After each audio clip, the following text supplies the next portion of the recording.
Hello everyone, my name is Mohit and I welcome you all to my YouTube channel. I hope you all are doing great. This is part 5 of SQL Server tutorial playlist, and in this video we'll see some practical demonstration on table constraint in SQL. And in my previous video, that is part 4, we have discussed theory behind the table constraint in SQL in a very great detail.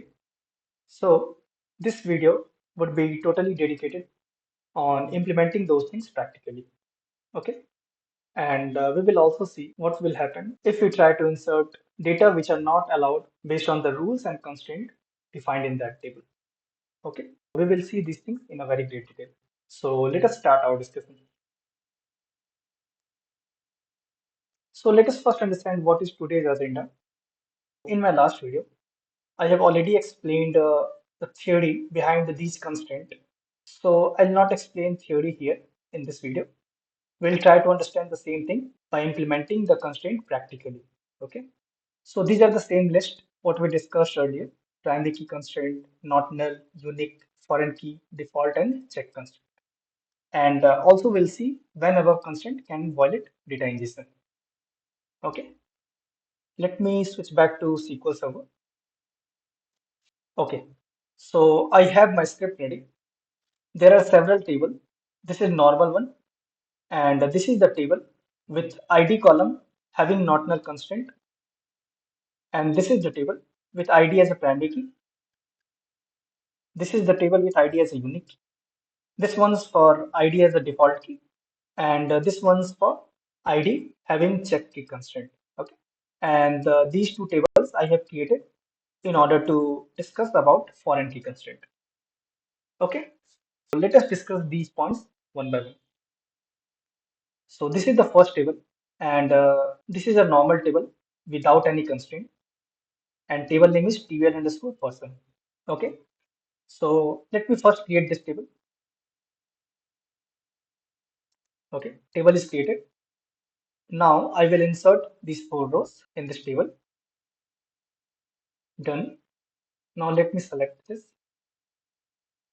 Okay. So this was the table with the normal entry. And in this table, there is no constraint defined, right? If you observe this create script, there is no constraint defined. So if you try to insert null value or multiple null values in ID column, let's say, then of course it will not give any error. It will easily insert these values, right? So let me execute this. See, 2 rows affected. And now if I select this table, I can see all the data very clearly, right? Now, coming to the second table, which is TVL person underscore ID not null.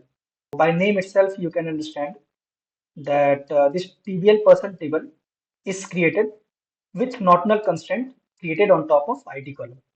And this is the syntax what we discussed in last video, correct? If you want to create not null constraint on top of any column, then this is the syntax what you have to use. So let me create this table with not null constraint.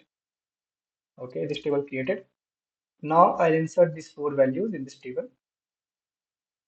Okay, so the 4 values inserted. Let me select and see. Cool. We have these 4 values.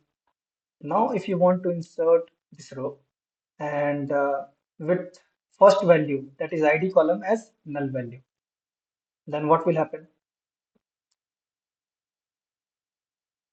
See, since you have created not null constraint on top of this ID column, and still you are inserting this null value in ID column. So what should happen? In our last video also we discussed that DBMS will raise an error. Okay. So first let us try to insert this value and see what happens. See, cannot insert the value null into column ID. Why? Because you have already created not null constraint on top of this column. So null values are not allowed. Correct? Now coming to the third point, which is primary key constraint. By observing the name of this table, you can understand that ID column is a primary key. And how we can ensure? We have used this keyword, primary key. So let me create it. Now let me insert these 4 rows. Okay. Now let me try to select this table. This table is having 4 rows. Now, what will happen if I try to insert null value in ID column? In our last video, we have discussed that the primary key constraint will not allow null value as well, correct? But here you are inserting null value in ID column. So let us try to execute this one. See, it is not allowing null value and DBMS is raising an error, correct? So null value is not allowed in primary key also. Okay. In earlier example, we have seen that null value are not allowed in not null constraint. And from here, we can confirm that it is not allowed in column with primary key constraint also. Correct. Now, let us try to insert some duplicate value. So in this ID column, we are trying to insert the value as 4. But if we select this table, we already have a value 4 in ID column, right? So if you are inserting this row, then the data inside ID column will behave as a duplicate value because you already have 4 inserted in this table and again you are inserting 4, correct? So let us execute and see what is the error. See, violation of primary key constraint because duplicate keys are not allowed. So in primary key column, null values as well as duplicate key both are not allowed, and that we have seen here, right? Now coming to the fourth point, that is unique constraint. So this table, again we can observe that ID column is a unique key. And how we can confirm? By cross-checking DDL script of this table. And here we have used unique keyword for ID column. So it will create a unique constraint on top of ID column. Let me run this query. Now, let me insert these 4 rows. Okay. Now I'll select it.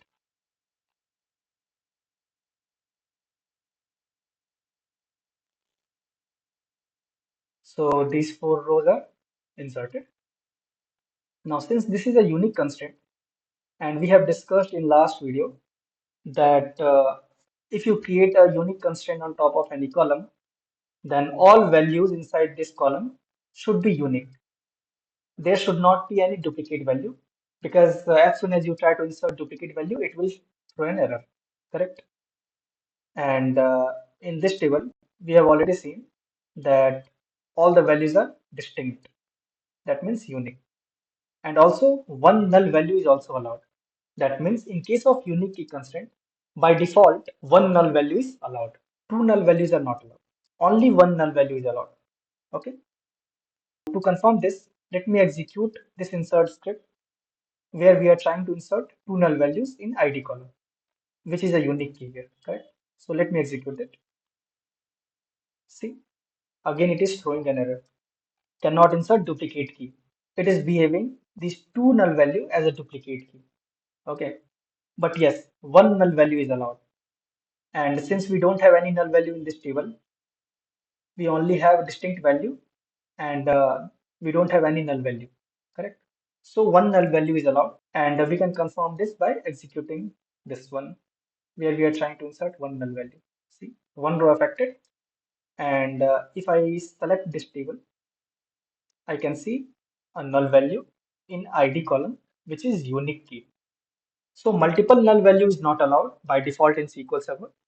Only one null value is allowed if you are creating unique key on top of any column. So in that column, only one null value is allowed by default. And if you are trying to insert multiple null values, then it will consider this as a duplicate value and then it will raise an error. Okay. So now coming to the fifth point, which is default constraint. And here in this table, again by observing that a default constraint is created on top of mail ID column. Here we have a column called mail ID. And how you can confirm this? This is the syntax what we use in order to create a default constraint. Correct? So let me execute this query. Okay, table is created. Now let me insert and let me select this table. So you can see that we have 4 rows inserted. Now we'll try to insert a row in this table, but we are not providing any mail ID here. So what should happen? Since we have created a default constant on mail ID column, which signifies that if you are not providing any value in this column, this default value will be inserted. And here exact thing we are doing, we are not providing any value to the mail ID column. We are only providing value to these 3 columns, correct? So let us see, will this default constant will insert this default value or not? Okay, so let me execute this query. Okay, 1 row inserted. Now if I select this, see in 5th row, we didn't provide any mail ID value, right? But still, since we have created a default constraint on top of this column, it has inserted a default value as this one. Okay, now moving to the next point, which is check constraint. And here in this table, okay, check constraint is created on A's table. Okay, so let me first change it. Okay, so here in this table, we have created a check constraint on top of A's column. Okay, and that also you can understand by observing the name of this table. And to confirm this constraint, you can check this part. So here, along with these 3 columns, we have created some kind of condition like check, then inside bracket, we have provided is greater than 0. So in real time, is cannot be negative, right? So that's why we have put up a condition here with is greater than 0, correct? So let me create this table. Okay, table is created. Now let me copy this table name because I need to change the name below as well. Here, here, and here. Okay. Now I'll insert few rows. Rows are inserted. Let me select it. Okay. Now what happens if in this A's column I insert a negative value? Then what will happen? So since we have created this check constraint on A's column, where condition is A's should be greater than 0, correct? But we are providing a negative value. So this constraint should not allow this value, right? So let us confirm this and let me execute this query. See, conflict occurred. Why? Because of this check constraint. It is not allowing a negative value. Got it? Now, coming to the last point, which is foreign key constraint. So this is one of the very popular and most frequently used constraint in real-time scenario. So let us see this with an example. Here I have created 2 tables. One is customer, second is orders, right? Customer table is primary key in this table, and in order table we have order ID as primary key. And there is one additional line in this order table where we have written foreign key. Then this column is same as this one, okay? And it is referencing customer table. So customer table is this one. And which column of customer table? Customer ID of customer table. So this is the customer ID of customer table, right? In short, if I tell, this column of orders table is referring to customer ID of customers table. Okay. And what does this mean? Let me explain this by taking few examples. Okay. So let me first create this table. This is customer table created, orders table created. Okay. Now let me insert few rows into customers table and let me insert few rows in orders table. Now let me select these 2 tables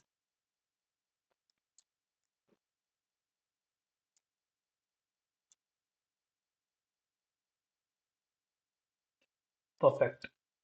So we have got our data, what we have inserted, right?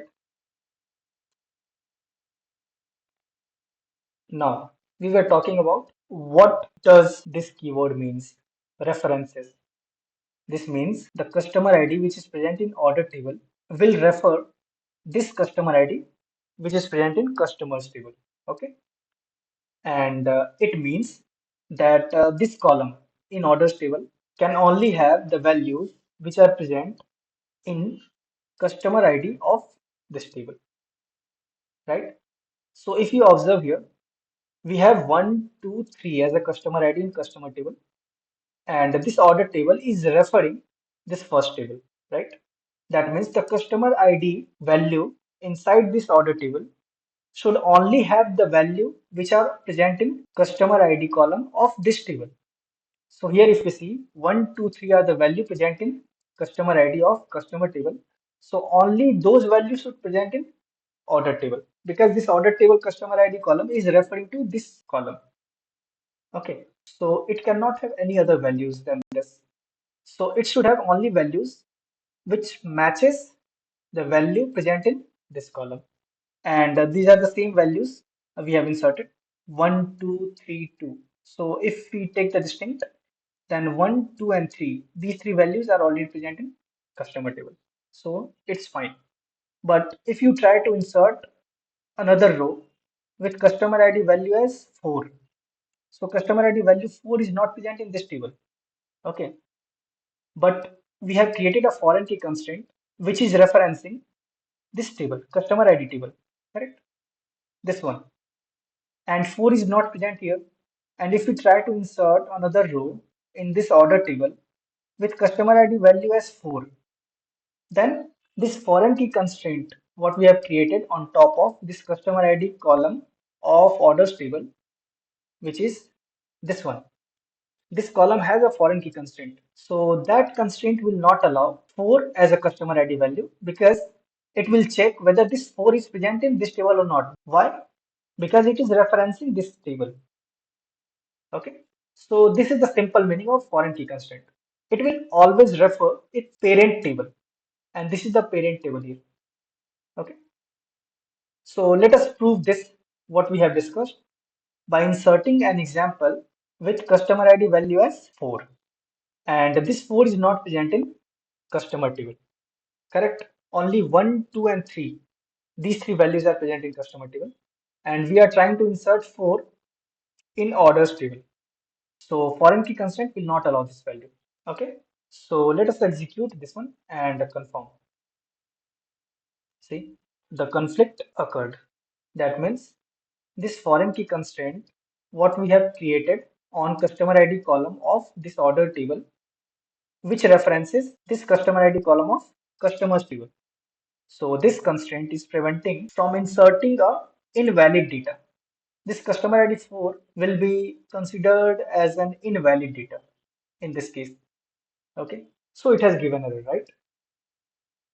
Okay, so these were the 7 points which I wanted to discuss practically, and I hope you must have got a better picture about these constraints, correct?